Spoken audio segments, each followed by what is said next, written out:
با وجود نامساعدی هوای فصل زمستان امساله باغپروانان ناحیه شهرنو تدبیرهای سریع را اندشیده به زمین‌های یخ‌آب می‌مانند. باید گفت که برای باصفت به انجام رساندن یخ‌آبمانی در تمام خواجگی‌های خرد و میانه ستاد مخصوص تشکیل کرده شده است. باغپروانان ناحیه شهرنو میگویند که نگاهبینی خوبی درختان میوه‌دهنده این امکانیت فراهم می‌آورد که تامینات اهالی با میوه تلو تازه بهتر می‌شود. از این لحاظ همه کوشش خود را برای بلند برداشتن حاصلناکی زراعت‌ها و رشد این ساحه روانه کردند. در اینجا 5 هکتار زمینی پیاز کش کرده شده است. از فرصت استفاده برده ما همین زمین با یخ‌آب موندیم که من نتیجهش رو مدیره ایستادیم. نمیگری زمین رو نگاه داشتیم.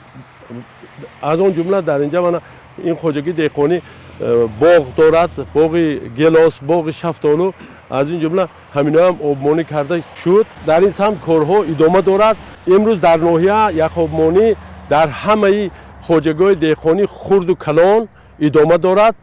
حرکت میکنیم اوید تامینات آب یگان پرابلم‌های جدی نشود. در حالت نگاهبینی درست درختان باغداری هم ساحه سردرآمد به حساب می رود. مثلا رعایت حتمی قاعده‌های اگرتکنیکی و استفاده داروهای ضد حشرات ضرررسان اساس سرحاصلی این نوع‌های میوه ارزیابی می شود. تجربه‌های سال‌های آخر خواجگیداران نشان داده است پرورش شفتالو، انگور، سیب و آلو در حالت نگاهبینی خوب نتیجه‌های دلخواه می‌دهند. بود هوا گرم آمد، برای همین پیشگیری کردن که مخچه‌ها بروقتر شده نشود، برای همین یخ‌آبمانی البته در کار. ما 148 هکتار باغ داریم. البته باغ سیب هم داریم، آلو هم داریم، انگور هم داریم، همه اینا داریم. البته ما دهقانای ناحیه شهرنو البته همه وقت کوشش به خرج میدیم که همین محصولات تر و تازه زیاد شد به بازار داخلی همین وطنی خمان برده سپاریم. از طرف حکومت مملکت واقعا در دوران صاحب استقلالی توجه به ساحه کشاورزی خیلی زیاد شده است.